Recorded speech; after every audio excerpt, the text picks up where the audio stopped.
I hope with all my heart that the Dragon's Path will never be a right-hand religion. That no one will abuse the name of the dragon anymore, because I would find this devastating once people declare themselves to be dragon priest or something like this. Yes, I'm inside of a little cabin because it's raining. So I decided actually to make a video about the most common questions about the Dragon's Path. And I had a lot of questions also that from people who claim themselves to be dragon priests, and I said to them, actually, don't declare yourself as a dragon priest. Don't see yourself as some kind of a high leader, because that would be actually very bad for our spirituality.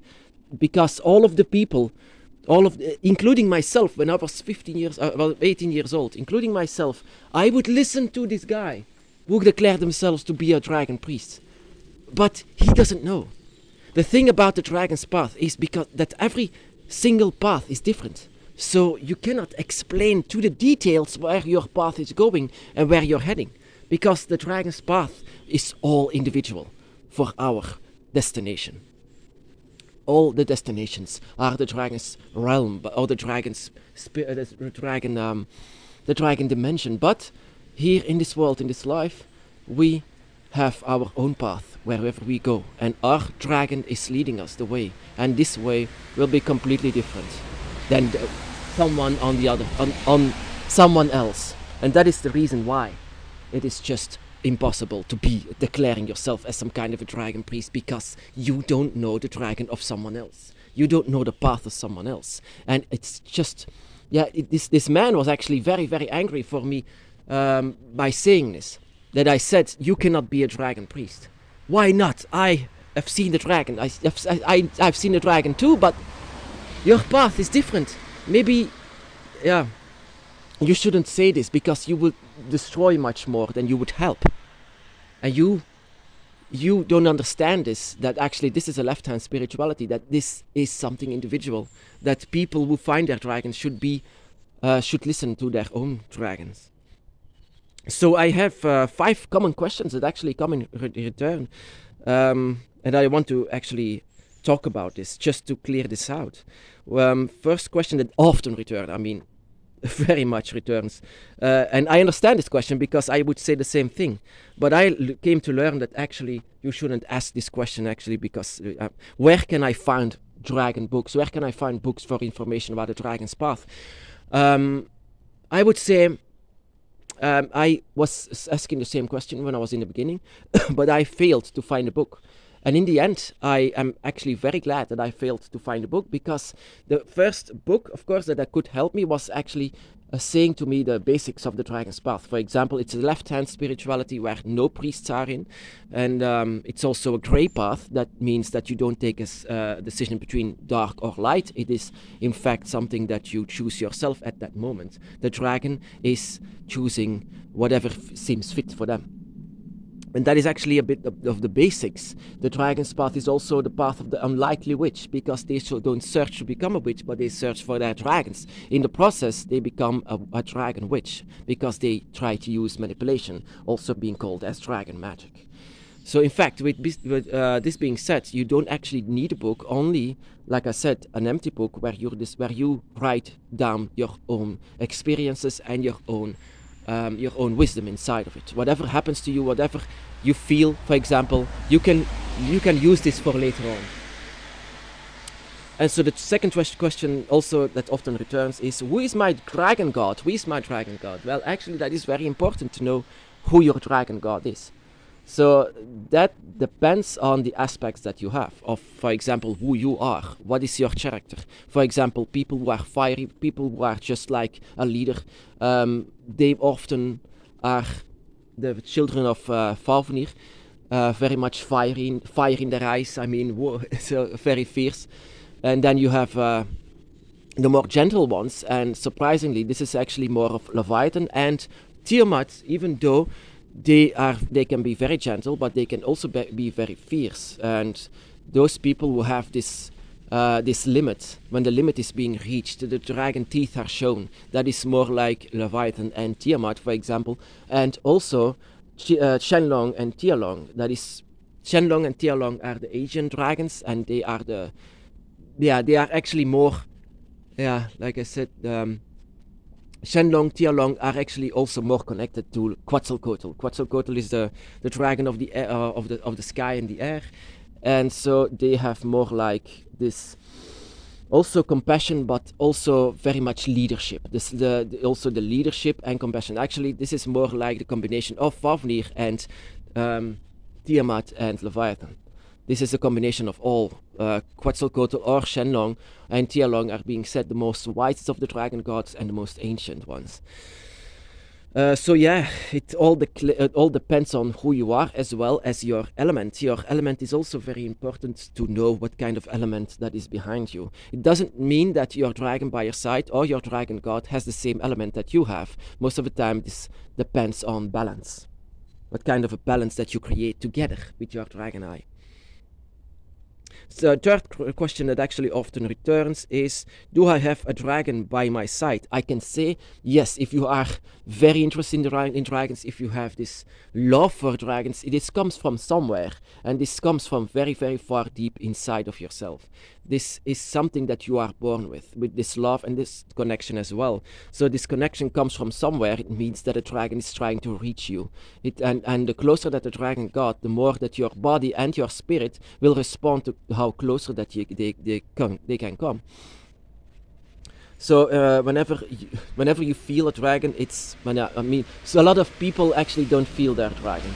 They don't feel their dragon, but I didn't feel my dragon in the first 18 years of my life. So as well, of course, that is a moment, like I said, in a trigger inside of your path, a trigger when you see a dragon of yours or you see a drawing, that is actually enough so that you would open the gate for your dragon. And whenever this is happening, your dragon will be becoming closer, and you will feel your dragon much more. And you will feel them through emotions, through your feelings, through your instincts, through the love that you have for the dragon will be very much triggered because of this. And because of this, you will know that there is a dragon by your side. For example, if you love the dragon very much, that is actually enough for me to know that there on the other side, on the fifth gate, there is a dragon that is trying to reaching for you, and at least one. But I know that there is an entire dragon group that is trying to reach you out, that has a connection with you. So yes, I can say, do you have a dragon by my side? I can say yes. Yes, you have a dragon by your side. Let the gates be open, I would say. And so, that is the fourth question. That is actually something that I just said. How do I sense my dragon? Whenever your body is reacting to it, whenever your spirit is reacting to it, your joy, even your confusion, joy, confusion, but also your body is trying to connect with the dragon. Your body, your soul, your spirit is reaching out for your dragon, and that is something that you can feel very much whenever your emotions are whirlpool all together. So that means that your dragon is trying to reach for you, and it means that that also your entire body and soul will react to that, and you will know very much. But of course, I know the doubt and skepticism is trying to saying, do I have a dragon by my side? Or maybe you feel lesser like the dragon, like I was, so that you actually don't really accept the fact that that the dragon is trying to reach you out. But you have to rely on your own emotions, on your own instincts, and whatever you are feeling for the dragon. Your feelings are saying and telling everything to you. And also a question that often returns, and that is am I a dragon? Am I a dragon? Am I a dragon? I feel like a dragon inside. Sometimes people say, I feel like a dragon inside. So am I a dragon? No, that is actually something. A lot of people on the dragon's path see themselves as a dragon, but like I said, everyone has their own path and everyone has their own idea from it. And I understand where this is coming from, but I try to focus myself on where I am and how I look like. I am a human being, and I live among humans. So and I feel a lot of draconic spirits here in this world, inside of humans as well, inside of you as well. I can feel and sense a dragon inside of you, and I can feel and sense the dragon by your side. I can sense an entire dragon group whenever you are saying something. Does that mean that you are a dragon? Well, actually, I'm afraid to say yes and no. I try to say to the people, I know how it sounds to the people outside of the Dragon's Path. Whenever you are saying to them, I am a dragon, then they will laugh in your face. So I try to focus myself. You are a human being with a dragon spirit, but you are also a human spirit as well, together in one force. And that is why it's sometimes so confusing once the dragon is awakened within you. And yeah, you definitely have something of the dragon. You have energy, you have power, you have a spirit of a dragon. You are very much connected to the dragon gate and the dragon realm. You can even know whatever the dragon is saying inside of your inner ear.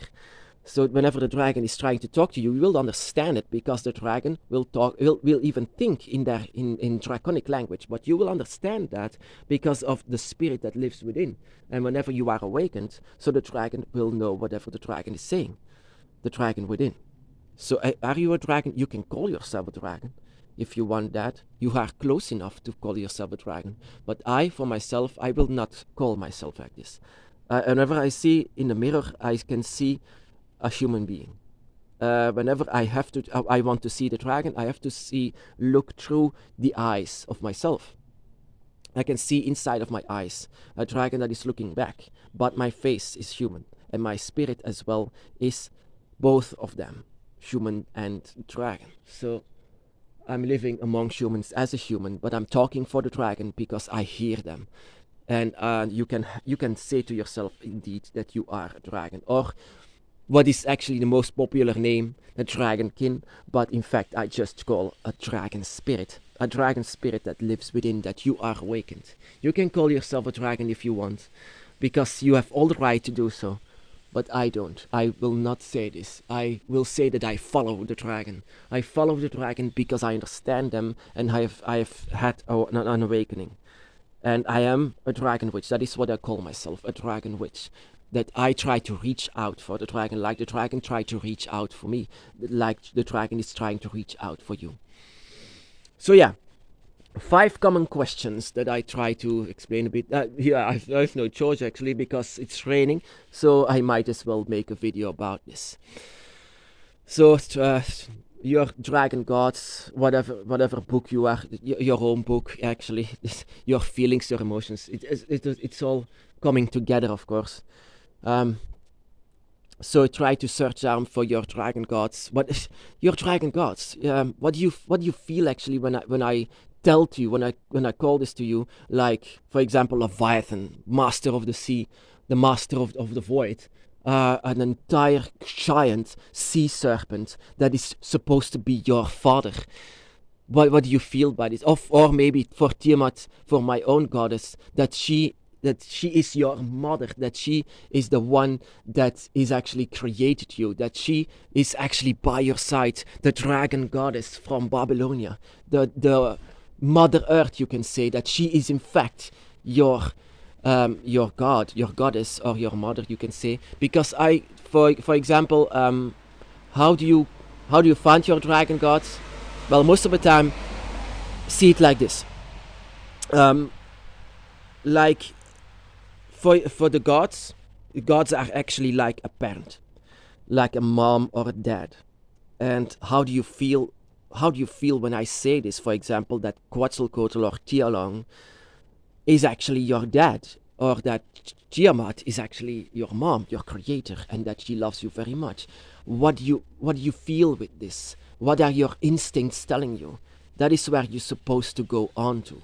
And that is why I say you cannot be a priest on the Dragon's Path. You cannot say to everyone the same thing, because every single path is different. So the questions will also be coming back, of course. But like I said, I'm actually very glad that I never found a book, because now I could rely on myself and the path that I'm going on. And that is how we all should do it. How to rely on your own instincts, your own self, and whatever happens to your path.